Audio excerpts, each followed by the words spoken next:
Eu atendo clientes muito específicos que eu concordo com o propósito. Que, voltando na frase que eu tava ali, antes, durante, depois, o mais importante é a comunidade entender o propósito. E a comunidade entender é os moderadores entenderem, os participantes entenderem e quem tá patrocinando entender o propósito. Então, eu tenho um cliente, que eu espero que ele esteja vendo essa parte do vídeo, que ele me contratou para fazer a gestão da comunidade do assunto, que ele vende soluções naquele assunto, só que ele falou, eu quero uma comunidade com cara de comunidade. Aí eu falei, beleza. Quando ele vem me sugerir algo, ele falou, Jean, eu posso mudar o nome do evento para ter o nome da minha empresa? Eu falei, não, você não pode. Ele falou, não, mas eu não sei o que lá. Ele virou e falou o seguinte, assim, Jean, vai ter um dia que você vai concordar comigo. Aí eu mandei a nota pra ele. E ele falou, não, Jean, mas você tá certo, você tá defendendo a comunidade e tal. Eu falei, cara, o meu problema não é que eu quero discordar contigo. É que eu tô alinhado com o propósito da comunidade, senão a comunidade não vai ter lógica. O propósito tem que estar bem alinhado. Se é um fórum, um grupo do Discord, o grupo do Discord é uma comunidade fechada de pessoas que se conhecem, que chegaram ali por interesse no assunto comum, que o assunto é discutir o uso de Stable Diffusion, que é aquela inteligência artificial que gera imagens, para gerar paródia de tirinhas de um tipo. Pô, legal. Se a pessoa criou essa comunidade e esse tá o propósito, se a liderança empurrar para outro lado, a comunidade descasa e morre com o tempo. Porque perde contexto total. Perdeu o contexto, mas tá com a missão. Que é um organismo ali, de certa forma, né, cara? É um organismo, é um negócio muito orgânico. O jeito de tratar é muito orgânico. Então, eu acho que, por exemplo, a melhor analogia e quem são os melhores gestores de comunidade para mim são as pequenas igrejas de vila.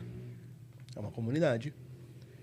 Se você for pegar a pessoa que não acredita na religião, ela não vai voltar na igreja, porque ela não acredita na religião.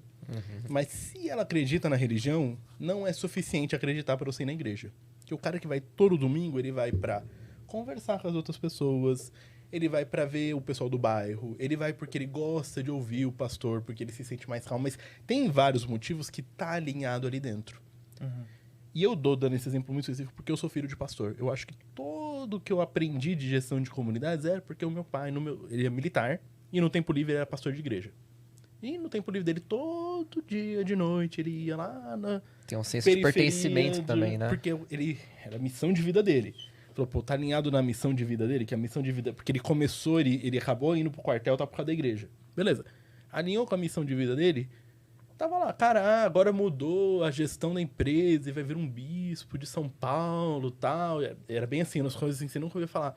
Mas não mudava a base, ele que era, pô, é o pessoal que tá ali na mesma missão de todo mundo se ajudar, tudo mais, e vai. Pô, perfeito, não é perfeito, são seres humanos. São seres humanos. Não tem jeito, não tem jeito. Tá perfeito. Por mais que tenha uma afinidade, né? Por mais que tenha uma afinidade. Então, o trabalho real da comunidade é isso que você tá falando. Mas respondendo a sua pergunta anterior, o trabalho também do gestor da comunidade você tem que gerar conteúdo interno depois disso. Então, você começa a gerar conteúdo, sabe? A minha forma na comunidade de tecnologia, da forma que eu tô lidando agora. Eu organizo eventos onde eu trago palestrantes que têm lógica. Então, tem uma empresa de Minas que eu admiro muito, chama Take. A Take criou um produto chamado Blip, e o produto criou tanto, virou Take Blip. Desculpa. Relaxa. Essa empresa começou com o Marcelo e com outros lá atrás, e os caras vendiam ringtones nos anos 2000. E os caras vendiam ele até falou pra mim uma vez lá do ringtone que mais venderam do Tô Nem Aí. Você lembra aquela música lá? Lembro. Acho que foi uma das músicas deles mais... Lá atrás, eles vendiam via SMS os ringtones. Que legal. Esse era o job. Você vê, tem história. Não sabia, legal. E eu tô trazendo ele pra contar essa história pro grupo ver, olha que legal como esse cara faz o papel de liderança e mesmo tendo 20 anos de empresa, que hoje ele pivotou, né? Pivotaram totalmente, os caras pivotaram assim 1000 vezes, os caras hoje estão numa forma atual e tal. E assim, que legal. Foda. Agora, a meta deles agora é concorrer com o Zé. Tá na canela do Zé, tá tudo roxo ali, ó. Mas o lance todo eu tô trazendo esse cara que é interessante pra falar com o público, e o público nem sabe quem ele é, vai achar interessante, mas porque eu ouvi a história dele e falei, cara, esse cara é legal de trazer. em Esse novembro. cara conecta com Com a missão, A missão, que é... né? E aí, ó, lá no caso específico, a minha missão com a confraria de tecnologia é... Eu quero falar depois de onde veio essa missão, tá? Mas a missão que eu vejo hoje da confraria é gerar melhores líderes de tecnologia. Como é que você gera melhores líderes de tecnologia? Minha opinião.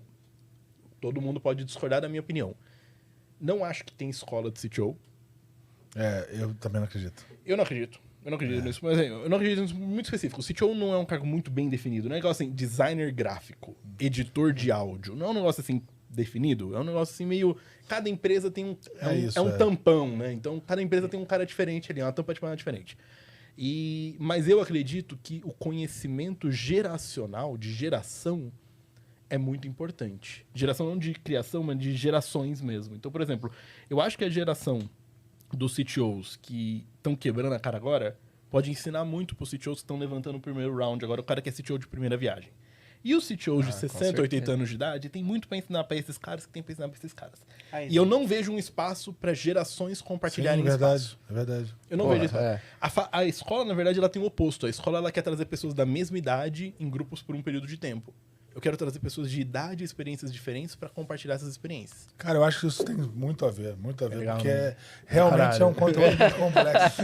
É por isso que é legal, é por isso que dá certo, entendeu? Mas é engraçado, não é todo mundo do grupo que sabe isso, mas quando você se identifica com isso. Então, por exemplo, quem foi o cara que me ensinou isso? Foi um senhor chamado Ernesto Habekorn. Ernesto Habekorn, ele criou um projetinho, ele é um programador dos anos 70, e ele criou um projetinho chamado Siga. Que depois virou MicroSiga. Depois juntou com as empresas e virou TOTUS. O cara criou a TOTUS. Assim, ele foi o primeiro software que virou TOTUS, o primeiro RP do Brasil. E eu fui num jantar, ele tava falando no jantar e falou bem assim: é importante que todos os profissionais, não importa a área, que se juntem e se ajudem. Vocês têm que criar associações, vocês têm que criar formas de troca. E eu ouvi isso e falei, cara, essa é a palavra antiga para comunidade. E se você for ver, é a palavra lá da idade medieval das guildas e tudo mais. Quem joga RPG conhece as guildas. Sim.